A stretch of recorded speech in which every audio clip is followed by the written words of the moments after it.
September 25, 1960ರಲ್ಲಿ Richard Nixon ಮತ್ತೆ John F ಕೆನಡಿಯನ್ನ ಮಧ್ಯೆ ಒಂದು ಪ್ರೆಸಿಡೆನ್ಷಿಯಲ್ ಡಿಬೇಟ್ ನಡೆಯಿತು. ಈ ಸಂಭಾಷಣೆಯಲ್ಲಿ ರಿಚರ್ಡ್ ನಿಕ್ಸನ್ ಈ ಕಾರಣಕ್ಕಾಗಿಯೇ ಸೋತರು. ಅವರು ಫಿಸಿಟಿಂಗ್ ಅಂದ್ರೆ ಚಡಪಡಿಕೆ ಮತ್ತೆ ಹುಬ್ಬುಗಳನ್ನ ಸ್ಕ್ರಬ್ ಮಾಡುವುದನ್ನ ಜನ ಕ್ಯಾಮೆರಾದಲ್ಲಿ ನೋಡಿದ್ರು. ಇದರಿಂದ ಜನರಿಗೆ ಅರ್ಥ ಆಯ್ತು ರಿಚರ್ಡ್ ಸುಳ್ಳು ಹೇಳ್ತಾ ಇದ್ದಾರೆ ಅಂತ. ಹಾಗಿದ್ರೆ ಈ ಫಿಸಿಟಿಂಗ್ ಅಂದ್ರೆ ಚಡಪಡಿಕೆ ಯಾಕಿಷ್ಟು ಮುಖ್ಯ ಅನ್ನೋದನ್ನ ಲೀಲ್ ಲೋಂಡೆಸ್ ಅವರು ಬರೆದ how to talk to anyone ಪುಸ್ತಕದಿಂದ 7 ಟೆಕ್ನಿಕ್ ಗಳನ್ನ ತಿಳಿಯೋಣ. ಇದರಿಂದ ನಿಮ್ಮ ಕಮ್ಯುನಿಕೇಶನ್ ಸ್ಕಿಲ್ಸ್ 100% ಇಂಪ್ರೂವ್ ಆಗುತ್ತೆ. ನೋಡಿ, ಪರಿಸ್ಥಿತಿ ಅದು ಹೇಗೆ ಇರಲಿ, ಜಾಬ್ ಇಂಟರ್ವ್ಯೂ ಆಗಿರ್ಬೋದು, ಬಿಸ್ನೆಸ್ ಡೀಲ್ ಆಗಿರ್ಬೋದು, ಯಾರನ್ನಾದ್ರೂ ಭೇಟಿ ಮಾಡಿ ಮಾತಾಡುವುದೇ ಆಗಿರ್ಬೋದು, ಈ ಟೆಕ್ನಿಕ್ ನಿಮ್ಮನ್ನ ಸದಾಕಾಲ ಸಹಾಯ ಮಾಡುತ್ತೆ ಮತ್ತೆ ಜನರ ಮೇಲೆ ನಿಮ್ಮ ಪ್ರಭಾವ ಕೂಡ ಬೀರುತ್ತೆ. ಅದಕ್ಕೆ ಈ ವಿಡಿಯೋ ಎಂಡ್ ವರೆಗೆ ನೋಡಿ, ಹಾಗೆ ಚಾನಲ್ ಅನ್ನ ಸಬ್ಸ್ಕ್ರೈಬ್ ಮಾಡಿ ಮತ್ತೆ ನಮ್ಮ ಕಮ್ಯುನಿಟಿಯನ್ನ ಜಾಯಿನ್ ಆಗಿ. ಇದು ಈ ಟಾಪಿಕ್ ನ ಪಾರ್ಟ್ 2 ವಿಡಿಯೋ ಇದೆ. ಮೊದಲ ವಿಡಿಯೋದ ಲಿಂಕ್ ಡಿಸ್ಕ್ರಿಪ್ಷನ್ ಅಲ್ಲಿದೆ, ಅದನ್ನು ಕೂಡ ಒಂದ್ಸಲ ಚೆಕ್ ಮಾಡಿ. Technique number 1, be very relatable. ಹೇಗೆ ಜನ ಇರ್ತಾರೆ ಹಾಗೆ ನೀವು ಕೂಡ ವರ್ತನೆ ಮಾಡಬೇಕು. ಇದು ಎಲ್ಲರ ಮನ ಗೆಲ್ಲಬಹುದಾದ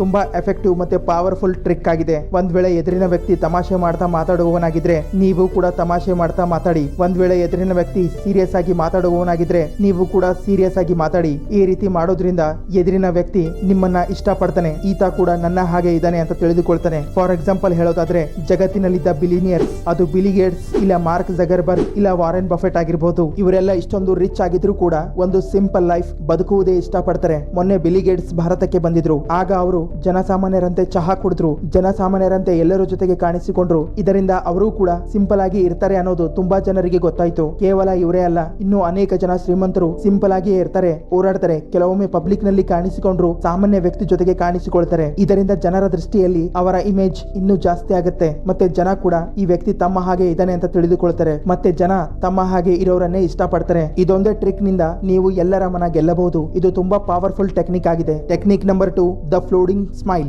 ಯಾರನ್ನೇ ನೀವು ಭೇಟಿಯಾಗಿ ಆಗ ನಿಮ್ಮ ಮುಖದ ಭಾವನೆಯ ಶೋ ಮಾಡುತ್ತೆ ನೀವು ಆ ವ್ಯಕ್ತಿಯನ್ನ ಭೇಟಿ ಮಾಡುವುದರಲ್ಲಿ ಕಂಫರ್ಟೇಬಲ್ ಆಗಿದ್ದೀರಾ ಅಥವಾ ಇಲ್ಲ ಅನ್ನೋದು. ಮತ್ತೆ ಇದರಲ್ಲಿ ಎಲ್ಲಕ್ಕಿಂತ ದೊಡ್ಡ ರೋಲ್ ಪ್ಲೇ ಮಾಡುತ್ತೆ ನಿಮ್ಮ ಸ್ಮೈಲ್. ಇದೇ ಸ್ಮೈಲ್ ಎದುರಿನ ವ್ಯಕ್ತಿಗೆ ನಮ್ಮ ಬಗ್ಗೆ ಒಳ್ಳೆಯದನ್ನ ಫೀಲ್ ಮಾಡಿಸುತ್ತೆ, ಇಲ್ಲ ನಮ್ಮನ್ನ ಒಬ್ಬ ಫೇಕ್ ವ್ಯಕ್ತಿಯ ಹಾಗೆ ತೋರಿಸುತ್ತೆ. ಯಾಕಂದ್ರೆ ಕೆಲವೊಬ್ರು ಬೇರೆಯವರಿಗೆ ನೋಡಿ ಸುಮ್ಮನೆ ಸ್ಮೈಲ್ ಮಾಡ್ತಾನೆ ಇರ್ತಾರೆ. ನೋಡಿ, ಮೊದಲ ಭೇಟಿಯಲ್ಲೇ ತಮ್ಮನ್ನ ತಾವು ಒಬ್ಬ ಜೆನ್ಯೂನ್ ಮತ್ತೆ ರೆಸ್ಪಾನ್ಸಿಬಲ್ ಪರ್ಸನ್ ಅನ್ನೋದನ್ನ ತೋರಿಸಲು ನೀವು ಯಾರನ್ನೇ ಭೇಟಿಯಾಗಿ ಆಗ ತಕ್ಷಣ ಸ್ಮೈಲ್ ಮಾಡಬೇಡಿ. 1-2 ಸೆಕೆಂಡ್ ಅವರ ಮುಖ ನೋಡಿ, ನಂತರ ಪೂರ್ತಿ ಮನಸ್ಸಿನಿಂದ ಒಂದು ರೆಸ್ಪಾನ್ಸಿವ್ ಸ್ಮೈಲ್ ಮಾಡಿ. ಈ ಟೆಕ್ನಿಕ್ ಎದುರಿನ ವ್ಯಕ್ತಿಗೆ ಭರವಸೆ ನೀಡುತ್ತೆ ನಿಮ್ಮ ನಗು ನಿಜವಾದ ನಗು ಆಗಿದೆ ಮತ್ತೆ ಅದು ಕೇವಲ ಅವರಿಗಷ್ಟೇ ಇದೆ ಅನ್ನೋದನ್ನ ಸೂಚಿಸುತ್ತೆ. ಇದನ್ನ ಹೈಲಿ ಎಫೆಕ್ಟಿವ್ ಜನ ಕೂಡ ಉಪಯೋಗ ಮಾಡ್ತಾರೆ. Technique number 3, sticky ice. ನೀವು ಕೂಡ ಇದನ್ನ ಗಮನಿಸಿರಬಹುದು. ಕೆಲವೊಂದಷ್ಟು ಜನ ಮಾತಾಡುವಾಗ ಐ ಕಾಂಟ್ಯಾಕ್ಟ್ ಮೇಂಟೈನ್ ಮಾಡೋದಿಲ್ಲ, ಬದಲಾಗಿ ಆ ಕಡೆ ಈ ಕಡೆ ನೋಡ್ತಾ ಇರ್ತಾರೆ, ಇಲ್ಲ ಮತ್ತೆ ಮತ್ತೆ ಇದನ್ನೇ ಪದೇ ಪದೇ ಹೇಳ್ತಾ ಇರ್ತಾರೆ. ಇದು ನಿಮಗೆ ಏನೂ ಇಂಟ್ರೆಸ್ಟ್ ಇಲ್ಲ ಅವರ ಮಾತಿನಲ್ಲಿ, ಆ ವಿಷಯದಲ್ಲಿ ಅಥವಾ ಆ ವ್ಯಕ್ತಿಯಲ್ಲಿ ಅನ್ನೋದನ್ನ ಸೂಚಿಸುತ್ತೆ. ಅದಕ್ಕೆ ನೀವು ಯಾರ ಜೊತೆಗೂ ಮಾತಾಡುವಾಗ ಟಾರ್ಗೆಟೆಡ್ ಇಲ್ಲ ಜಾಸ್ತಿ ಸಮಯದವರೆಗೆ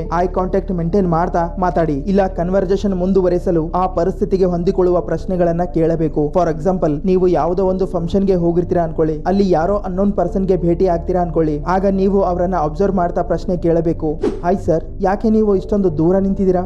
ಆಗ ಆತ ಕೂಡ ಒಂದು ಸಿಂಪಲ್ ರಿಪ್ಲೈ ಮಾಡ್ತಾನೆ, ಏನಿಲ್ಲ, ನಿನ್ನೆ ಆಫೀಸ್ ನಲ್ಲಿ ತುಂಬಾ ವರ್ಕ್ ಇತ್ತು ಅಂತಾನೆ. ಆಗ ನೀವು ಪ್ರಶ್ನೆ ಮೇಲೆ ಪ್ರಶ್ನೆ ಕೇಳಬಾರ್ದು, ಅವರ ಮಾತು ಕೇಳಿ ಇನ್ನೂ ಮಾತುಗಳನ್ನ ಆಚೆ ತೆಗಿಬೇಕು. ಹೌದಾ, ನನಗೂ ಕೂಡ ತುಂಬಾ ಸುಸ್ತಾಗಿದೆ, ಫಿಟ್ನೆಸ್ ಟ್ರೈನರ್ ಅಲ್ವಾ? ಹಾಗಿದ್ರೆ ನೀವೇನ್ ಕೆಲಸ ಮಾಡ್ತೀರಾ? ನಾನು ಟೆಕ್ ಫೀಲ್ಡ್ ನಲ್ಲಿದ್ದೇನೆ, ಆಸ್ ಎ ಸಾಫ್ಟ್ವೇರ್ ಡೆವಲಪರ್. ಈಗ ಆ ವ್ಯಕ್ತಿ ನಿಮ್ಮನ್ನ ಕ್ರಾಸ್ ಕ್ವಶನ್ ಕೇಳದೆ ಇರಲಿ. ನೀವು ಕೇವಲ ತಮ್ಮ ಬಗ್ಗೆನೇ ಹೇಳ್ಕೊಳ್ಬಾರ್ದು, ಬದಲಾಗಿ ಅವರ ಮಾತನ್ನ ಮುಂದುವರೆಸಬೇಕು, ಇಲ್ಲ ಅವರ ಬಗ್ಗೆನೇ ಕೆಲವೊಂದು ವಿಷಯಗಳನ್ನ ಕೇಳಬೇಕು. ಒಂದ್ ವೇಳೆ ನಿಮಗೆ ಆ ಕಡೆ ಈ ಕಡೆ ನೋಡದೇ ಇದ್ರೆ ನಿಧಾನವಾಗಿ ನೋಡಬೇಕು. ನೆನಪಿರಲಿ, ಕಮ್ಯುನಿಕೇಶನ್ ಬ್ರೇಕ್ ಆಗಬಾರ್ದು ಮತ್ತೆ ನೀವು ಅವರನ್ನ ಕೋಪದಿಂದಲೂ ನೋಡಬಾರ್ದು, ಬದಲಾಗಿ ನೀವು ನ್ಯಾಚುರಲಿ ಐ ಕಾಂಟ್ಯಾಕ್ಟ್ ಶೋ ಮಾಡಬೇಕು ಮತ್ತೆ ಎದುರಿನ ವ್ಯಕ್ತಿಗೆ ಫೀಲ್ ಮಾಡಿಸಬೇಕು ನೀವು ಅವರಲ್ಲಿ ಮತ್ತೆ ಅವರ ಮಾತಿನಲ್ಲಿ ಇಂಟ್ರೆಸ್ಟೆಡ್ ಆಗಿದ್ದೀರಾ ಅನ್ನೋದು. Technique number 4, the latest news. ತುಂಬಾ ಜನ ಯಾವುದಾದ್ರೂ ಪಾರ್ಟಿ ಪ್ರೋಗ್ರಾಮ್ ಅಟೆಂಡ್ ಮಾಡಲು ಹೋಗುವಾಗ ತಮ್ಮ outfit, dress, matching shoes, hair style ಬಗ್ಗೆನೇ ಯೋಚನೆ ಮಾಡ್ತಾರೆ. ಇದರ ಮಧ್ಯೆ ತುಂಬಾ ಇಂಪಾರ್ಟೆಂಟ್ ಆಗಿರುವ ವಿಷಯವನ್ನೇ ಮರೆತು ಬಿಡ್ತಾರೆ. ಅದುವೇ ಇಂಪ್ರೆಸಿವ್ ಕನ್ವರ್ಸೇಷನ್ ಮುಂದುವರೆಸಲು ಕರೆಂಟ್ ಟಾಪಿಕ್ ಗಳನ್ನ ತಮ್ಮ ಮೈಂಡ್ ನಲ್ಲಿ ಸೇವ್ ಮಾಡ್ಕೊಳ್ಳೋದನ್ನೇ ಮರೆತು ಬಿಡ್ತಾರೆ. ಅಂದ್ರೆ ನೀವು ಯಾವುದಾದ್ರೂ ಒಂದು ಸೋಷಿಯಲ್ ಗ್ಯಾದರಿಂಗ್, ಪ್ರೋಗ್ರಾಮ್, ಫಂಕ್ಷನ್ ಗಳನ್ನ ಅಟೆಂಡ್ ಮಾಡಲು ಹೋಗೋದಕ್ಕಿಂತ ಮುಂಚೆ ಕರೆಂಟ್ ಟಾಪಿಕ್ ಗಳನ್ನ, ಲೇಟೆಸ್ಟ್ ಇವೆಂಟ್ ಗಳ ಬಗ್ಗೆ ಓದಿ ಇಲ್ಲ ಸರಿಯಾಗಿ ಒಂದ್ಸಲ ಗಮನಿಸಿ. ಫಾರ್ ಎಕ್ಸಾಂಪಲ್, ನೀವು government policies, politics news, environmental issues, international news, stock markets, latest upcoming movies and events ಅಥವಾ ಸ್ಪೋರ್ಟ್ಸ್ ಇತ್ಯಾದಿ. ಇದರಿಂದ ನಿಮ್ಮ ಬಳಿ ಜಾಸ್ತಿ ವಿಷಯಗಳಿರುತ್ತೆ ಮಾತಾಡಲು. ಮತ್ತೆ ಎದುರಿನ ವ್ಯಕ್ತಿ ನಿಮ್ಮನ್ನ ಒಬ್ಬ ನಾಲೆಜಬಲ್ ವ್ಯಕ್ತಿ ಅಂತ ತಿಳಿದುಕೊಳ್ತಾನೆ. Technique number 5, hello old friends. ಕೆಲವೊಂದಷ್ಟು ಜನ ನಮ್ಮನ್ನ ಈ ತರ ಭೇಟಿ ಆಗ್ತಾರೆ ಅಂದ್ರೆ ಹಳೆಯ ಪರಿಚಯ ಇರುವ ಗೆಳೆಯನ ತರ. ಮತ್ತೆ ಅವರ ಇದೇ ಫ್ರೆಂಡ್ಲಿ ಬಿಹೇವಿಯರ್ ನಮಗೆ ನಂತರವೂ ನೆನಪಿಗೆ ಬರ್ತಾನೆ ಇರುತ್ತೆ. ಅದಕ್ಕೆ ನೀವು ಯಾರನ್ನೇ ಭೇಟಿಯಾಗಿ ಈ ತರ ಭೇಟಿ ಆಗ್ಬೇಕು ಅಂದ್ರೆ ಮೊದಲೇ ಪರಿಚಯ ಇದೆ ಅನ್ನೋ ತರ, ಇಲ್ಲ ಆ ವ್ಯಕ್ತಿ ನಿಮ್ಮ ಹಳೆಯ ಗೆಳೆಯ ಆಗಿರಬಹುದು, ತುಂಬಾ ಸಮಯ ಆದ್ಮೇಲೆ ಸಿಕ್ಕಿದಾನೆ ಅನ್ನೋ ತರ ಭೇಟಿ ಆಗ್ಬೇಕು. ಒಂದ್ ವೇಳೆ ಈ ತರ ಯೋಚನೆ ಮಾಡಿ ಕನ್ವರ್ಸೇಷನ್ ಪ್ರಾರಂಭ ಆದ್ರೆ ನೀವು ಜಾಸ್ತಿ ಕಾನ್ಫಿಡೆಂಟ್ ಮತ್ತೆ ಎನರ್ಜೆಟಿಕ್ ಫೀಲ್ ಮಾಡ್ತೀರಾ.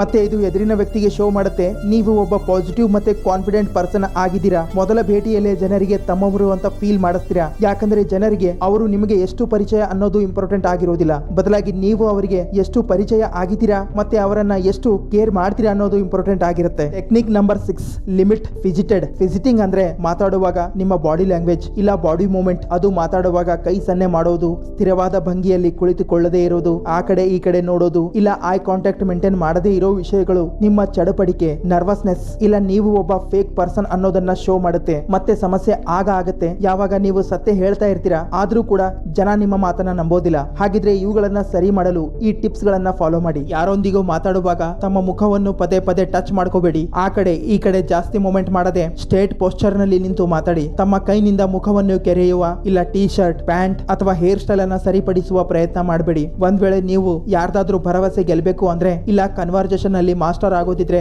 ಆದಷ್ಟು ಈ ಚಡಪಡಿಕೆಯನ್ನ ಕಡಿಮೆ ಮಾಡಿ. ಇದನ್ನ ಇನ್ನೂ ವಿಸ್ತಾರವಾಗಿ ತಿಳಿದುಕೊಳ್ಬೇಕು ಅಂದ್ರೆ ಸಕ್ಸಸ್ಫುಲ್ ಜನರ ಇಂಟರ್ವ್ಯೂ, ಬ್ರಾಡ್ಕಾಸ್ಟ್ ಗಳನ್ನ ನೋಡಿ ಅವರು ಮಾತಾಡುವ ಸ್ಟೈಲ್ ಕಾಪಿ ಮಾಡುವ ಪ್ರಯತ್ನ ಮಾಡಿ. Technique number 7, be the chooser not the chosen. ಪ್ರತಿಯೊಬ್ಬ ವ್ಯಕ್ತಿ ಜೀವನದಲ್ಲಿ ಒಂದಲ್ಲ ಒಂದು ಸಲ ಒಬ್ಬ ಇಂತಹ ವ್ಯಕ್ತಿಯನ್ನ ಭೇಟಿ ಆಗೇ ಆಗ್ತಾನೆ. ಭೇಟಿ ಆದ ತಕ್ಷಣ ಆ ವ್ಯಕ್ತಿಯನ್ನ ಇಷ್ಟಪಡ್ತಾನೆ, ಇಲ್ಲ ಆ ವ್ಯಕ್ತಿ ನನ್ನ ಲೈಫ್ ಬದಲಾವಣೆ ಮಾಡಬಹುದು ಅಂತ ತಿಳಿದುಕೊಳ್ತಾನೆ. ಈಗ ಆ ವ್ಯಕ್ತಿ ನಿಮ್ಮ ಗೆಳೆಯ ಆಗಿರ್ಬೋದು, ಇಲ್ಲ ನಿಮ್ಮ ಒಳ್ಳೆಯ ಗುರು, ಐಡಿಯಲ್ ಆಗಿರ್ಬೋದು. ಆದರೆ ಜಾಸ್ತಿ ಕೇಸ್ಗಳಲ್ಲಿ ಆ ವ್ಯಕ್ತಿ ನಿಮ್ಮ ಕ್ರಶ್ ಆಗಿರ್ತಾನೆ, ಇಲ್ಲ ನೀವು ಅವರ ಜೊತೆ ರಿಲೇಶನ್ಶಿಪ್ ನಲ್ಲಿ ಬರಬೇಕು ಅಂತ ಅನ್ಕೋತೀರಾ. ನೋಡಿ ಅದು ಯಾರೇ ಆಗಿರ್ಲಿ, ಆದರೆ ಆಥರ್ ಹೇಳ್ತಾರೆ ಒಂದ್ ವೇಳೆ ನಿಮ್ಗೆ ಇಂತಹ ವ್ಯಕ್ತಿ ಸಿಕ್ಕ್ರೆ, ಮೆಂಟೋರ್, ಫ್ರೆಂಡ್, ಐಡಿಯಲ್ ಅಥವಾ ಲವ್ ಪಾರ್ಟ್ನರ್, ಅದು ಯಾರೇ ಆಗಿರ್ಲಿ ಅವರೇ ಬಂದು ನಿಮ್ಮನ್ನು ಮಾತಾಡ್ಲಿ ಅಂತ ವೇಟ್ ಮಾಡ್ತಾ ಕುತ್ಕೋಬೇಡಿ. ಎದುರಿನ ವ್ಯಕ್ತಿನೇ ನಿಮ್ಮನ್ನ ನೋಟಿಸ್ ಮಾಡಬೇಕು ಅಂತಾನೂ ಅನ್ಕೋಬೇಡಿ, ಇಲ್ಲ ನಾನೇ ಅವರ ಬಳಿ ಹೋಗಿ ಹೇಗೆ ಮಾತಾಡ್ಲಿ ಅಂತ ಸಂಕೋಚನೂ ಪಡಬೇಡಿ. ಬದಲಾಗಿ ನೀವೇ ಅವರ ಬಳಿ ಹೋಗಿ ಮತ್ತೆ ಪೂರ್ತಿ ಕಾನ್ಫಿಡೆನ್ಸ್ ನಿಂದ ಕನ್ವರ್ಸೇಷನ್ ಪ್ರಾರಂಭ ಮಾಡಿ. ಯಾವುದಾದ್ರೂ ಒಂದು ಬಲವಾದ ಕಾರಣ ಹುಡುಕಿ, ಒಂದು ಟಾಪಿಕ್ ಇಟ್ಕೊಂಡು ಕಾನ್ಫಿಡೆನ್ಸ್ ನಿಂದ